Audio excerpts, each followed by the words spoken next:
suis adjointe déléguée aux ressources humaines. Donc quand on parle de ressources humaines, ça concerne tout le personnel de la collectivité.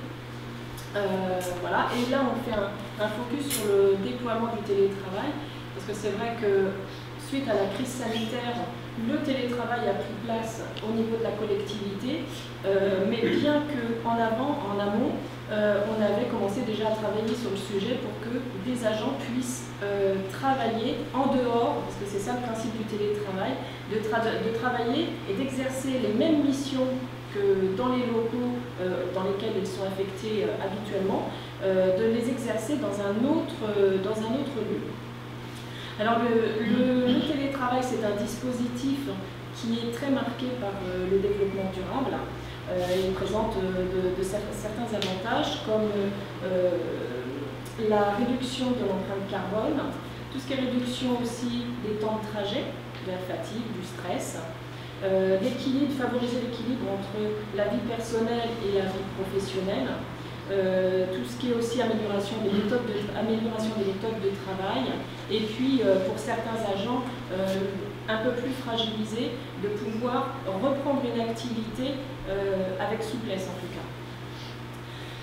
Au niveau de la collectivité de Saint-Barthélemy, donc il y a 171 agents et il y a 21 agents qui sont bénéficiaires du télétravail. À savoir que pour être seuls les agents en fait qui sont volontaires peuvent bénéficier du télétravail, sous condition que les missions qu'ils exercent puissent être compatibles. Par exemple, des personnes qui travaillent en contact avec le public, forcément là ça ne va pas être possible.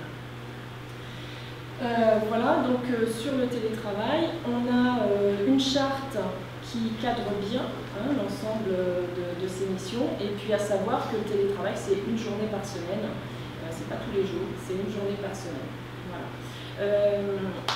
Au-delà de ça, je vais faire un petit focus sur les conditions de recrutement, parce qu'on rencontre des difficultés de recrutement déjà depuis un certain temps sur la collectivité, mais pas que. En fait, c'est plus les collectivités en général et la fonction publique dans sa globalité, puisque la fonction publique est devenue de moins en moins attractive. Pour exemple, on a dans la fonction publique 3 catégories en fonction des grades des emplois, la A, la B et la C. La A, en général, c'est des postes de directeur, et à titre d'exemple, la C, c'est les personnes qui sont dans l'exécution. Alors à savoir qu'ils sont payés à la base du SMIC, et il y a bien des agents de catégorie C qui perçoivent la prime d'activité de la CAF. Voilà. Donc très compliqué en termes de recrutement, ce qui peut expliquer aussi parfois que quand on ne réussit pas à recruter, il y a des impacts sur les services, sur les agents qui restent dans les équipes, quand il y a un poste qui est vacant, et du coup ça peut avoir aussi des impacts sur le terrain.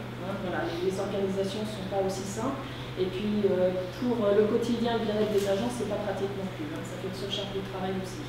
Donc très compliqué. Voilà. Et à l'occasion, si vous connaissez un mécanicien, on est preneur.